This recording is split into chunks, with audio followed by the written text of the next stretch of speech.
Hello friends, नमस्कार। मैं ओंकार नाथ पूर्ण है। सामाजिक विषय को लेकर के आज मैं ज्योग्राफी की चर्चा करूंगा आपसे। तो शुरू करते हैं, देर न करते हुए, लेट न करते हुए सेशन की शुरुआत करते हैं। लौह अयस्क किस प्रकार का संसाधन है? देखिए, लौह अयस्क किस प्रकार का संसाधन है। इसमें से पहला है नवीकरणीय योग्य, और खा में है जैव, गा में है प्रवाह, और घा में है अनवीकरणीय संसाधन। मैं आपको बता दूं, संसाधनों की अगर हम चर्चा करें तो नवीकरणीय और अनवीकरणीय मुख्य रूप से जो है दो प्रकार के होते हैं।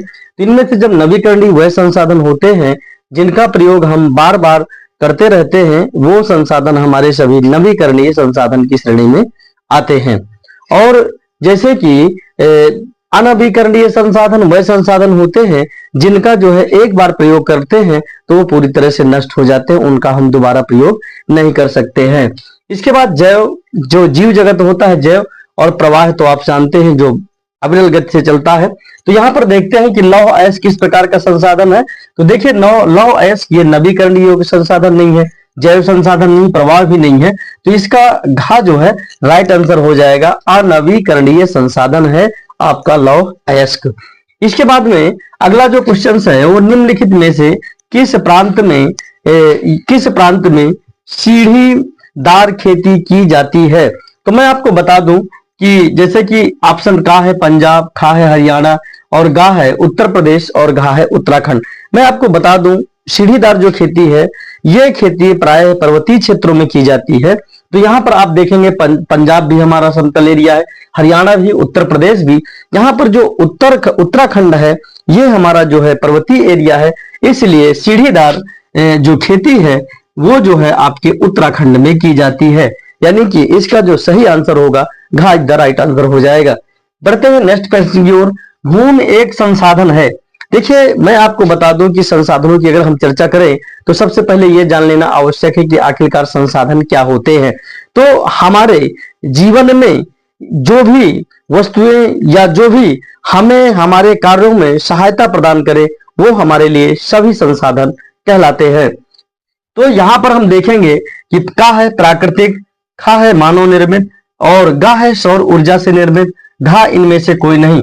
मैं आपको यहां से डिफाइन करता चलूं कि जो भूमि एक संसाधन है, प्रकृति जो हमको पहले से ही इस पृथ्वी पर विद्यमान है वो प्रकृति प्रदत्त संसाधन होते हैं, प्राकृतिक संसाधन कहलाते हैं। और जिनका प्रयोग हम अपना बना करके जिनका हम प्रयोग करते हैं वो मानव निर्मित संसाधन कहलाते हैं। जैसे कि यहाँ पर पेड़ पौधे, वनस्पतियां और यहाँ तक भूमि, ये हमारा प्राकृतिक संसाधन की श्रेणी में आता है। और मानव निर्मित जो संसाधन होते हैं जैसे कि आपका जहाज हो गया, बस हो गया, ट्रक हो गया, या जो भी वस्तुओं हम बनाते हैं, आविष्कार करते हैं और उनका प्रयोग हम दैनिक जीवन में करते हैं, वो हमारे मानव निर्मित संसाधन कहलाते हैं। तो इसका जो राइट आंसर हो जाएगा, इसका जो सही आंसर हो जाएगा क्या होगा? भूमि एक प्राकृतिक संसाधन है। बढ़ते हैं नेक्स्ट प्रश्न की ओर। जैसे इसमें कहा गया कि यहां पर जो प्रश्न है, इसका प्रश्न ये था कि पशु, पौधे, चट्टाने, यहां पर जो जैसे कि कहा गया कि कौन से ऐसे हैं जिनमें से हम यहां पर ये देखेंगे कि जो अजैविक संसाधन है। अजैव पदार्थ क्या है? तो यहां पर देखेंगे पशुओं में भी जीवन पाया जाता है, मछलियों में भी, पशु में भी, लेकिन ये जो चट्टाने हैं ये जो है अजैविक पदार्थ है। कैसे पदार्थ है?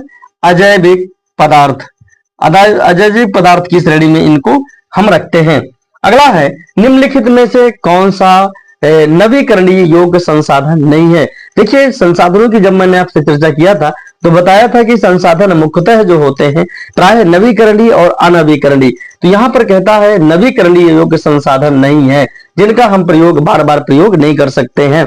यहाँ पर आपको देखेंगे कि यहाँ पर आप देखेंगे पवन ऊर्जा। पवन ऊर्जा एक ऐसी ऊर्जा है, उसको चाहे हम जितना प्रयोग करें वो पवन को हम समाप्त नहीं कर सकते हैं। जल है, जल का भी हम रिसाइकल करके बार बार प्रयोग कर सकते हैं। यहाँ पर जो जीवाश्म ईंधन है, जीवाश्म ईंधन की अगर हम चर्चा करें तो जैसे पेट्रोल, मिट्टी का तेल, यानी कि जीवधारियों के अवशेषों से जो निर्मित जो ईंधन होता है उसको हम जीवाश्म ईंधन कहते हैं, पेट्रोल, डीजल। तो यहाँ पर जो इसका राइट आंसर हो जाएगा, गा इज द राइट आंसर हो जाएगा। बढ़ते हैं अगले प्रश्न की ओर। बहुत ही महत्वपूर्ण सेशन चल रहा है भूगोल का। जो पहला चैप्टर है हमारा संसाधन को लेकर के हम चर्चा कर रहे हैं, तो ये भूगोल का पहला चैप्टर प्रारंभ है। इससे आने वाली जो बोर्ड परीक्षाएं हैं वो सोशल स्टडीज के विद्यार्थियों के लिए रामबाण सिद्ध होगा।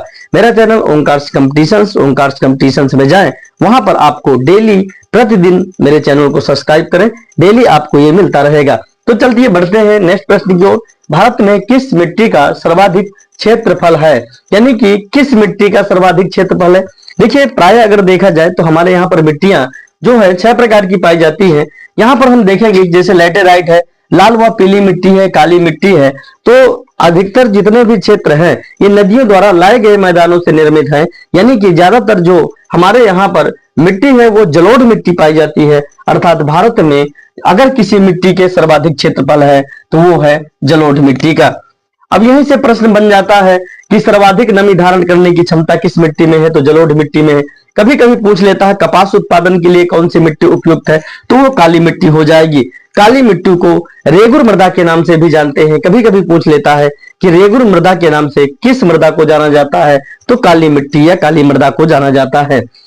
बढ़ते हैं नेक्स्ट प्रश्न की ओर। अगला प्रश्न है निम्नलिखित में से किस राज्य में काली मृदा मुख्य रूप से पाई जाती है।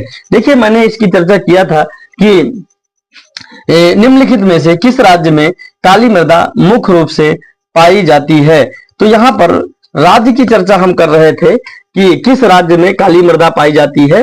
तो यहाँ पर अगर देखा जाए तो इन राज्यों की हम चेंजिंग करते हैं और जो काली मृदा प्राय पाई जाती है, जैसे कि यहाँ पर पहला हो गया महाराष्ट्र और दूसरा हो गया पंजाब और इसके बाद में तीसरा हो गया राजस्थान और लास्ट हो गया इनमें से कोई नहीं, इनमें से कोई नहीं। तो देखिए मैं आपको बता दूं कि सर्वाधिक जो अगर इन ऑप्शनों की मैं चर्चा करूं तो सर्वाधिक जो आपके हमारे महाराष्ट्र में है, तो महाराष्ट्र में सर्वाधिक काली मृदा पाई जाती है। तो इसका जो सही आंसर होगा वो का हो जाएगा। पंजाब में भूमि निम्नीकरण। देखिए भूमि निम्नीकरण का अर्थ होता है भूमि की जो उर्वरा शक्ति है वो दिन प्रतिदिन कमी होना, अर्थात मिट्टी की जो उपजाऊपन है उसकी मात्रा में गिरावट आना ही भूमि निम्नीकरण कहलाता है।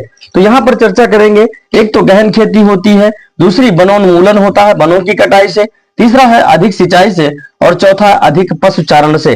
देखिए ये सारी जो चीजें हैं ये मृदा को कमजोर तो करती हैं, लेकिन यहाँ पर चर्चा हो रही पंजाब में भूमि निम्नीकरण का मुख्य कारण क्या है, तो पंजाब में बहुत अधिक सिंचाई की जाती है।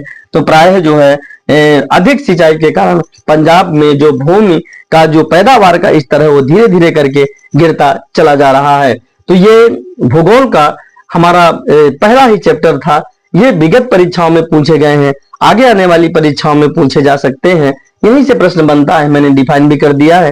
तो वीडियो अगर अच्छा लगा हो तो लाइक शेयर और कमेंट करना ना भूलें। नमस्कार, धन्यवाद।